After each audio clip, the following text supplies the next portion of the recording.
Have you ever been in a relationship where it just seems off? Like something's not right in the relationship. Maybe it just seems a little weird, or maybe just something's actually going on. You're like, wait a second, like this actually might be toxic or might not be healthy in the relationship. You see, a lot of times with people, when they're in relationships, they have no clue that their relationships might end up being something that's along the lines of narcissism, or at the very least, narcissistic. And these people don't understand what narcissism actually is. You'd think with having like lots of videos out there, with having like multiple people on multiple platforms, having hundreds and thousands of followers, that more people would know. But every single day we get more people that are writing in or that are asking questions that have no clue about what narcissism actually is. They don't see it. They don't understand it. There hasn't been anyone to come alongside and say, hey, how that person just communicated to you is gaslighting. How that person just communicated to you is ultimately manipulating. And they don't have the tools and the sets of things to be able to see of, hey, this is actually wrong. And this is actually hurting you. Most people, when they get into a narcissistic relationship, they don't go into it, one, thinking that it's narcissistic or knowing anything about it. And then two, they don't go into it with the idea of like, hey, let me go get abused. And that's why a lot of times it falls on deaf ears when people are just like, why didn't you just leave? Like, you should just live. Like, nobody goes into those relationships expecting abuse. They go into those relationships expecting to be loving, to be respectful, to be honoring to one another, and to be mutually beneficial of growing together. But more than often, that's not the case in narcissistic relationships, where they're very manipulative, ego-driven, self-centered, and entitled. And people don't see that at the initial state because it gets revealed over time. And as victims get groomed to be the person that the narcissist wants them to be. And as long as they fit in that mold, fit in that box, the relationship might be somewhat decent because they have to get with that abuse. They have to put up with what the other person is doing. As soon as they put up walls, or as soon as they put up barriers or boundaries saying like, hey, I'm no longer going to accept this type of abuse, that's when you see it come out a lot more. The mask starts to drop, the abuse ramps up, and you get to see the person's true colors. Oftentimes people don't see the narcissistic abuse side because they don't understand the patterns of what's actually happening. And that's what I want to talk to you today about. I want to talk to you about narcissistic patterns, so the patterns of that abuse that happens. So today we're going to be looking at the book, The Narcissist in Your Life by Julie Hall. It's got a great little list here that I want to be able to go through of 16 different things, 16 different patterns of behavior that are often prevalent in narcissistic abuse. If you guys don't know who I am, my name is Ben Taylor.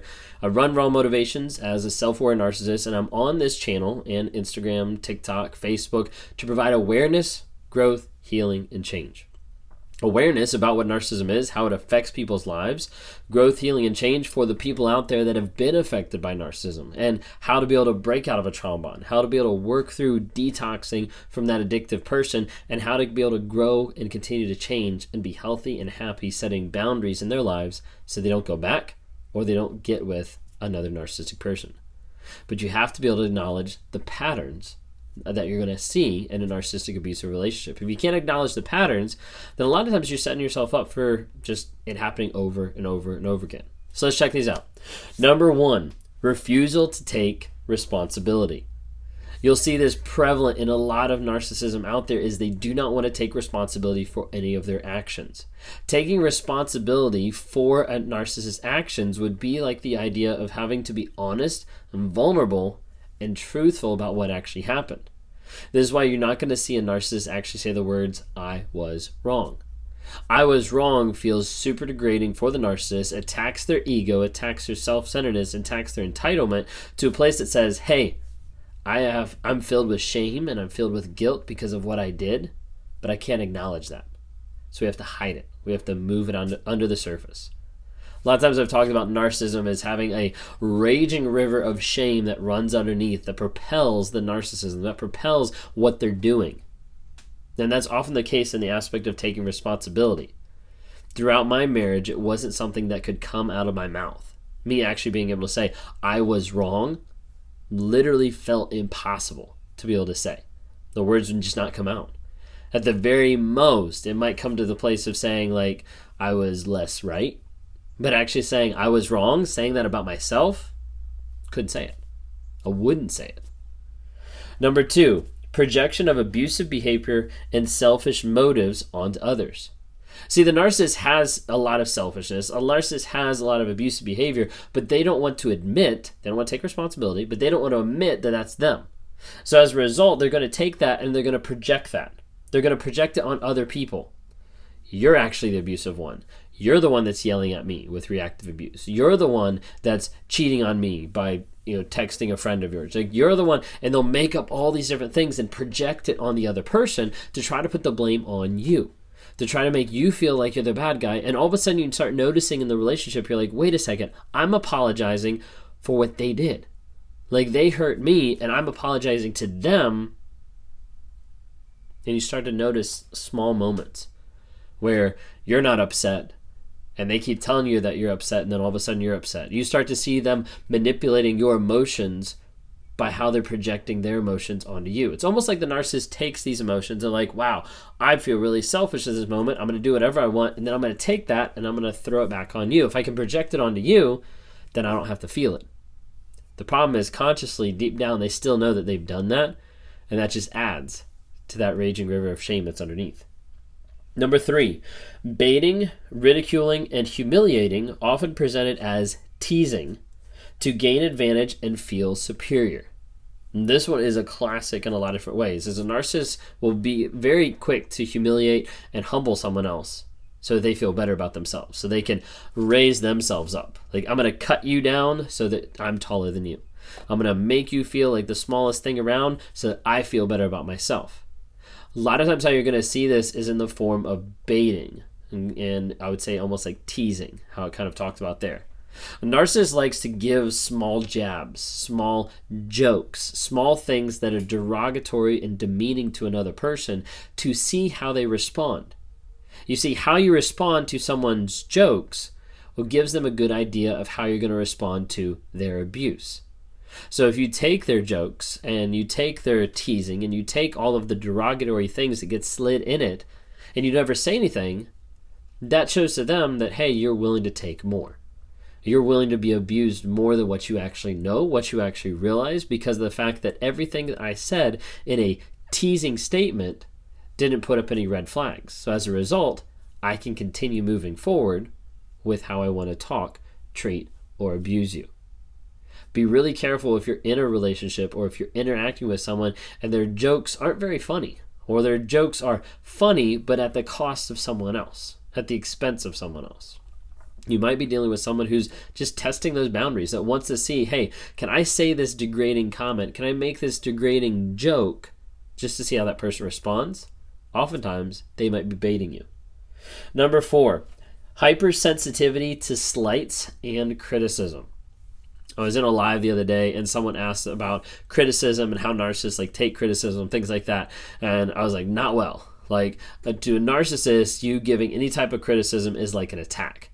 Now, I'm not just talking about slights or criticism hey, I'm criticizing that person. I'm saying even positive, even you saying hey, this constructive criticism to help you get better, or hey, this is what I need your help with because you're not doing these things.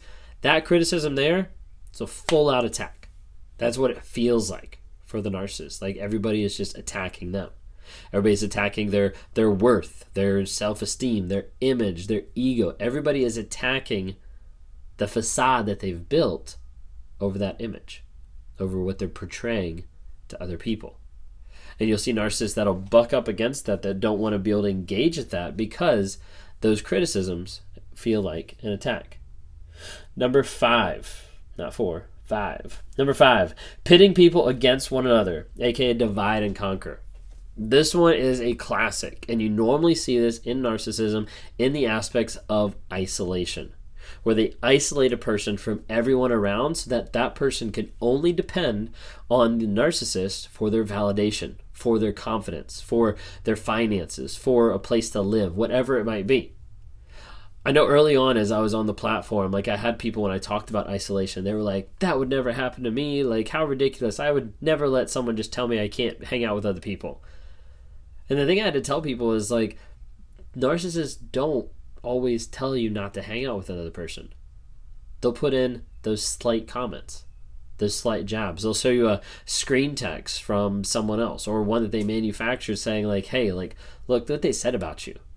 Like, I'm just kind of uncomfortable about your friends. Like, your friends kind of give me like a weird vibe. Like, your family, like, I love your family, but like something just seems like off. Like, they're almost like controlling you.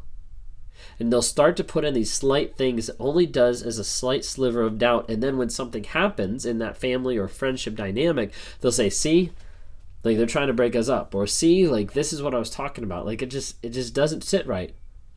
And you get enough of those over a period of time, you get to the place where the narcissist then is like, do you really want to hang out with them, or would you rather hang out with me? Like, they're trying to control you. They're trying to manipulate in this way. Like, I'm trying to help you. I'm trying to support you. They'll twist stuff like crazy. What you have to think about is if you're with somebody and you start to notice that, hey, you're getting pitted against other people or other people are falling off your radar for some reason or the other, why? There might be a cause that you don't actually realize. There might be a cause of why you're separating from some of your family members or why you're separating from some of your friends that's not based on them being toxic, but it's based on the relationship that you're in. Ultimately being toxic and ultimately pulling you away and isolating you even more.